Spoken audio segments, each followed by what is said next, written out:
Hi everyone.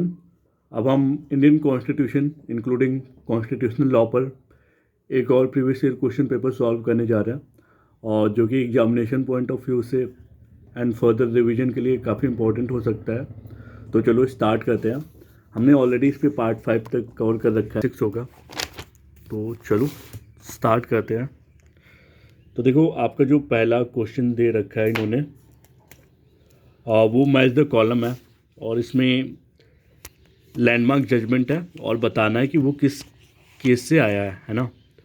तो देखो, supreme court ने किस जजमेंट में ये कहा था कि to renounce practices derogatory to the dignity of women, मतलब हमें ऐसी प्रैक्टिसेस को छोड़नी पड़ेगी जो किसी महिला के आत्मसम्मान के लिए अनादरपूर्ण हो या फिर अपमानजनक हो। इस बात को सुप्रीम कोर्ट ने union of India versus Naveen Jindal के केस में कहा था, जो कि 2004 का केस है। Now, mandamus cannot be sought against an individual who does not observe a fundamental duty। देखो, mandamus क्या होता है? mandamus एक रिट है जो कि मतलब देखो, सुप्रीम अंडर आर्टिकल 32 एंड 226 हम 5 टाइप की रिट अंडर आर्टिकल 32 हम सुप्रीम कोर्ट में दाखिल कर सकते हैं, अंडर आर्टिकल 226 हम हाई कोर्ट में दाखिल कर सकते हैं। ठीक है। तो मैंडमस एक रिट है। मैंडमस में क्या होता है कि जो कोर्ट है, जैसे हाई कोर्ट हो या सुप्रीम कोर्ट है, वो गवर्नमेंट ऑफिशियल जितने भी हैं उनको वो ऑर्डर देती है कि वो किसी काम को रिफ्यूज़ ना करे, और अपने जब भी वो अपनी और जॉब से रिफ्यूज करते हैं तब उन्हें डांट चपेट लगा के बोलते हैं कि काम करो। तो ठीक है। तो इसमें किस केस में सुप्रीम कोर्ट ने ये जजमेंट दिया कि जो मैंडमस है वो ऐसे इंडिविजुअल के लिए नहीं है जो अपने फंडामेंटल ड्यूटी को ना निभाए। ठीक है। तो ये किस किस केस से आया है? Surya Narayan Chaudhary versus union of India का केस, जो कि 1981 का केस है। रेस्पेक्ट टू नेशनल एंथम, ये सभी को पता होगा। इसके लिए जो लैंडमार्क जजमेंट है वो Vijay Emmanuel versus state of Kerala के केस से आया। Respect and dignity to national flag, again ये जो केस है वो union of India versus Naveen Jindal के केस से आया है। नाउ, अब देखो इसमें हमें क्या करना है।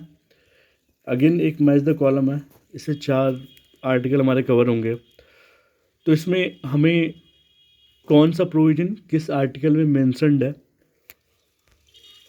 उससे मैच करना है, हमें उससे मैच कराना है।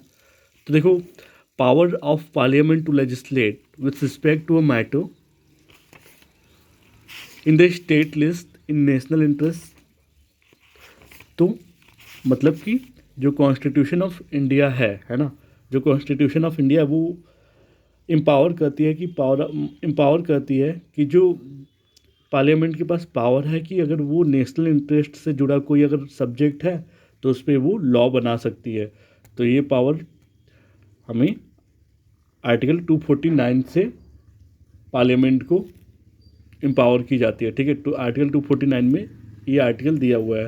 देखो, आर्टिकल 249 ऑफ इंडियन कॉन्स्टिट्यूशन क्या है? ये देखो, कॉन्स्टिट्यूशन ऑफ इंडिया है यार। तो आर्टिकल 249 क्या है? Power of parliament to legislate with respect to a matter in the list in the state list in the national interest. ठीक है।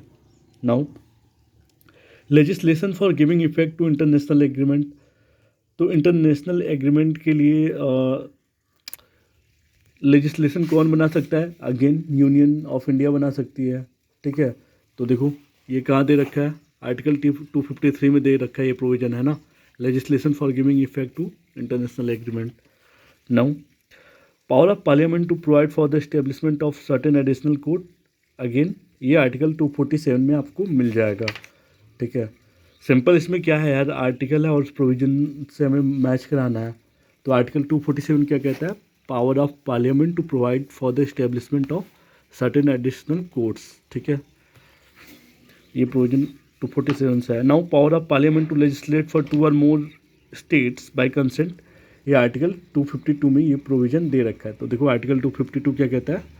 Power of parliament to legislate for 2 or more states by consent and adoption for such. ठीक है। तो मतलब कि अगर 2 state अगर अपना कंसेंट दें, मान लो 2 स्टेट में कुछ डिस्प्यूट चल रहा है, तो वो यूनियन ऑफ इंडिया के पास जाए, मतलब सेंट्रल गवर्नमेंट के पास जाए, तो दोनों स्टेट की कंसेंट से चाहे तो पार्लियामेंट लेजिस्लेशन बना सकता है, लॉ बना सकता है, ठीक है। अब देखो ये जो क्वेश्चन है इसमें ये पूछा गया है कि इनमें से कौन डिसक्वालिफाइड है, क्वालिफाइड नहीं डिसक्वालिफाइड है as a member of either house of parliament. तो देखो आपके ऑप्शंस है, who is not a citizen of India, obviously जो सिटीजन ऑफ इंडिया नहीं है वो चुनाव उनाव थोड़ी लड़ सकते हैं यार, ठीक है। Who has acquired the citizenship of a foreign state, तो अगर कोई इंडिया का नागरिक है, वो फॉरेन में रह रहा है और वहाँ की नागरिकता अपना ली है, दैट मीन्स कि उसको इंडिया की नागरिकता छोड़नी पड़ेगी, है ना। तो ये भी ऑप्शन सही है। Who is under the any acknowledge to a foreign state, ठीक है, अगर वो फॉरेन स्टेट के एक्नॉलेजमेंट में है तो भी वो पर्सन डिस्क्वालीफाइड है for being a member of either house of parliament. Who is under acknowledgement for address to a foreign state, तो इसमें सारे ऑप्शन चाहिए, ठीक है। नाउ अंडर आर्टिकल 324 ऑफ इंडियन कॉन्स्टिट्यूशन, जो इलेक्शन कमीशन ऑफ इंडिया है वो रिस्पॉन्सिबल होगा इलेक्शन को कंडक्ट करने के लिए। तो देखो जब आप आर्टिकल 324 देखोगे, है ना, आर्टिकल 324 किसमें दे रखा है, इलेक्शन किसमें है, पार्ट 15 में है ना, पार्ट 15 में है ये प्रोविजन। तो आप जब कॉन्स्टिट्यूशन में देखोगे तो आप देखोगे कि जो इलेक्शन कमीशन ऑफ इंडिया होता है वो बस इन दोनों के इलेक्शन के लिए रिस्पॉन्सिबल होता है, parliament and state legislature, president and vice president. Now who among the following can establish additional court for better administration of any existing law with respect to a matter concerned in union list। तो देखो हमने अभी देखा था ना, under article 2247 constitution of India empower करती है parliament को कि वो चाहे तो एडिशनल कोर्ट इस्टेब्लिश कर सकती है फॉर बेटर एडमिनिस्ट्रेशन, है ना।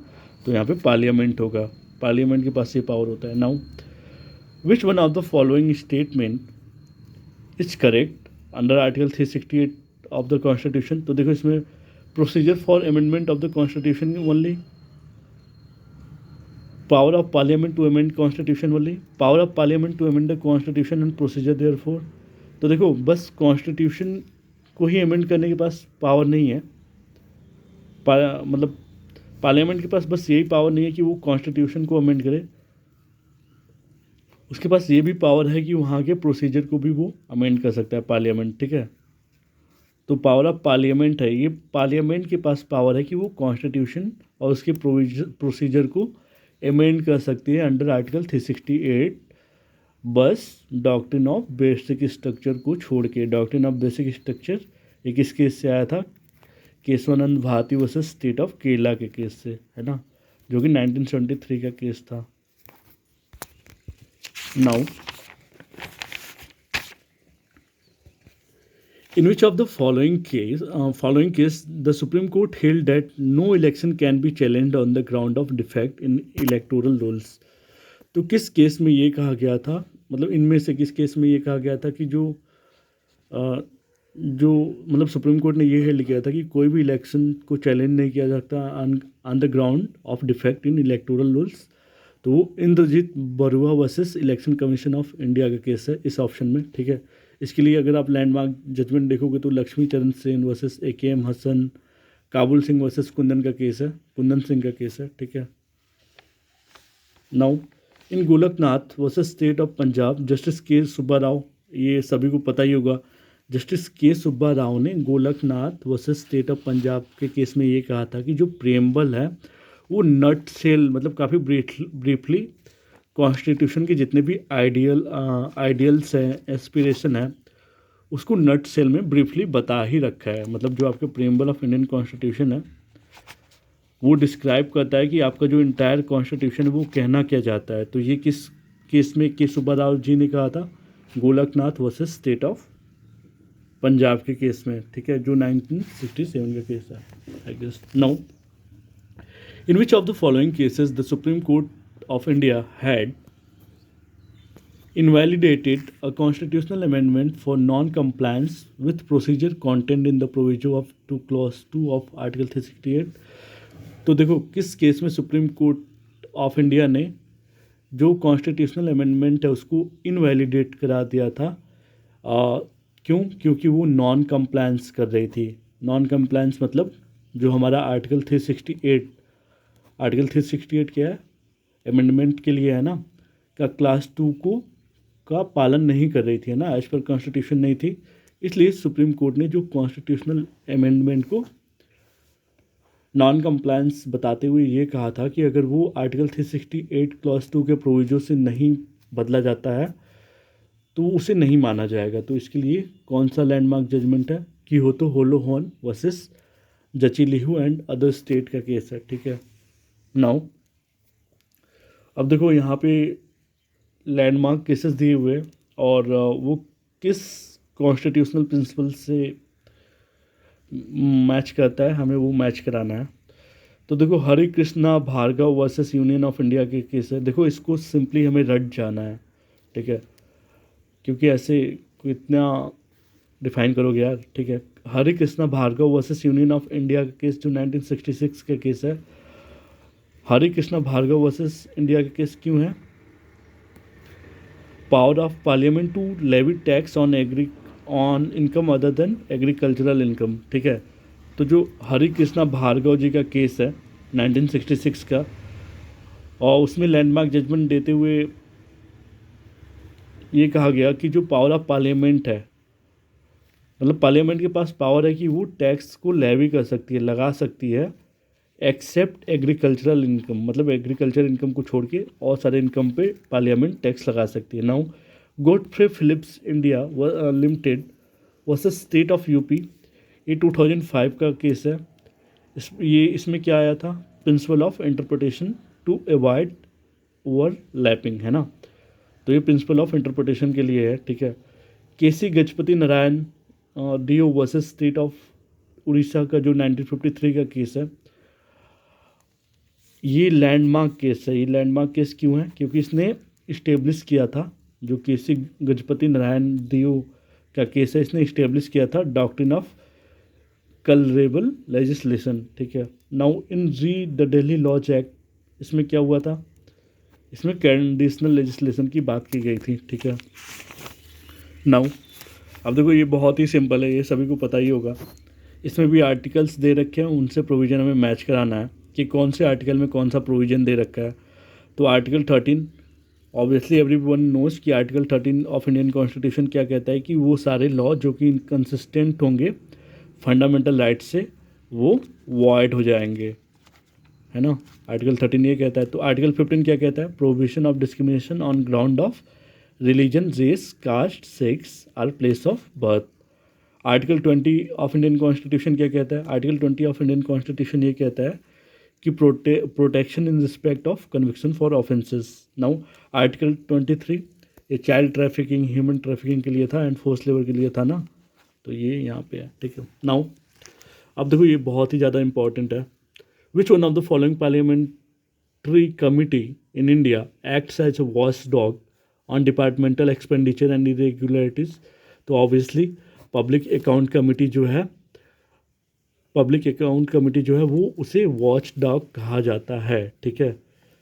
तो पब्लिक अकाउंट कमेटी का क्या काम है कि वो स्क्रूटनी बनाए ऑडिट रिपोर्ट का, ठीक है, जांच पड़ताल करने के लिए होता है।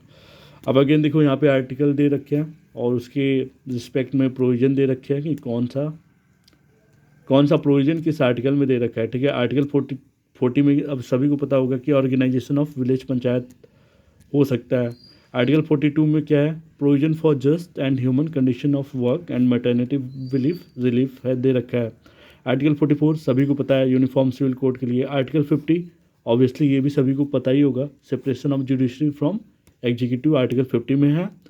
आर्टिकल 40 ये कहता है कि ऑर्गेनाइजेशन ऑफ विलेज पंचायत हो सकता है। आर्टिकल 42 ये लोगों को याद नहीं रहता, तो provision for just and human condition for work maternity. Article 42 बहुत ज़रूरी है, ठीक है। सब डीपी ये सारे किस में दे रखे हैं? ये सारे directive principle of state policy है ना, डीपीएसपी का है, जो कि डीपीएसपी का है पार्ट 4 में है, आर्टिकल 36 से लेके 51 तक। नाउ अब देखो, विच one of the following case was not a recommendation on Dinesh Goswami committee on electoral reform? तो दिनेश गोस्वामी कमेटी जो थी इलेक्टोरल रिफॉर्म के लिए, उनमें से मतलब उन्होंने रिकमेंडेशन दिया था फॉर इलेक्टोरल रिफॉर्म्स के लिए, तो कौन सा नहीं है, नहीं पूछा है, ठीक है। तो नहीं के लिए तो यही है, बट रिकमेंडेशन में देख लो क्या क्या है। स्टेट का असिस्टेंट होना चाहिए to national political party for election, ठीक है। मतलब जितना भी स्टेट है, और जब भी नेशनल पॉलिटिकल पार्टी के लिए वो सहयोग करे, ठीक है। Maintenance of proper account for election, ये भी सही है। ये सारी चीज़ें रिकमेंडेड की गई थी, है ना। और दिनेश गोस्वामी कमेटी ने ये रिकमेंड किया था। स्ट्रिक्ट इन्फोर्समेंट ऑफ प्रॉपर एक enforcement of model code of conduct, ठीक है, छोड़ो। अब देखो जो objective of preamble of constitution of India है वो सबसे पहले स्पेल्ट आउट हुआ था।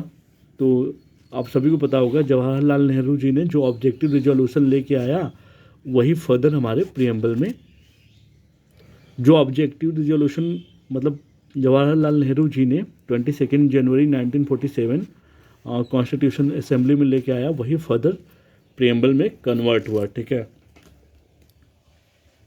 नाउ अब देखो, in which of the following cases the Supreme Court of India decided that there is no fundamental right to education for a professional degree that flow from Article 41। तो ये जो बात है supreme court ने किस case में कहा था, Balbir Thomas versus centre for cellular and molecular biology, जो कि 1997 का केस है, ठीक है। नाउ अब देखो यहाँ पे अगेन लैंडमार्क केसेस है कि किस केस से निकल के आया है, ठीक है। तो जो Maharshi Avdhesh versus union of India 1994 का केस है वो रिस्पॉन्सिबल है किस चीज़ के लिए, यूनिफॉर्म सिविल कोड के लिए। Maharshi Avdhesh versus union of India. Kutch Jal Sankat निवारण समिति वर्सेस स्टेट ऑफ गुजरात, ये 2013 का केस है। ये किसके लिए इम्पोर्टेंट है, कॉमन गुड के लिए, है ना, रिस्पॉन्सिबल है। गुजरात के लोग गुड एंड सर्विसेज पे ही तो रहते हैं यार, मतलब बिजनेस ही करते हैं, तो common good. M H. Hoskot versus state of Maharashtra. M H. Hoskot नाम से इसको लग रहा है कि इसको लीगल एड चाहिए, ठीक है। तो 1978 का केस है, रिस्पॉन्सिबल है for legal aid. Now state of Uttar Pradesh versus Pradhan Sangh Kshetra समिति 1995 का केस है।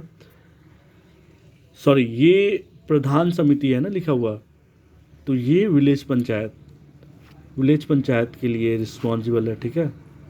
Organisation of village panchayat. State of Uttar Pradesh versus Pradhan Sangh Kshetra समिति, जो कि 1995 का केस है। नाउ जो देखो सुप्रीम कोर्ट ऑफ इंडिया है वो जब ये कंसिडर कर रहा था validity of proclamation of emergency under article 356, उन्होंने ये कहा था प्रोक्लेमेशन जो है वो सब्जेक्ट होगा टू जुडिशियल रिव्यू। ये किस केस में कहा था, SR. Bommai versus union of India के केस में कहा था, 1994 का केस है। इस केस में क्या कहा था, सुप्रीम कोर्ट ऑफ इंडिया ने इमरजेंसी आर्टिकल 356, स्टेट इमरजेंसी होता है ना आर्टिकल 356 में, स्टेट इमरजेंसी, इसी में तो फर्दर प्रेसिडेंसी रूल आता है।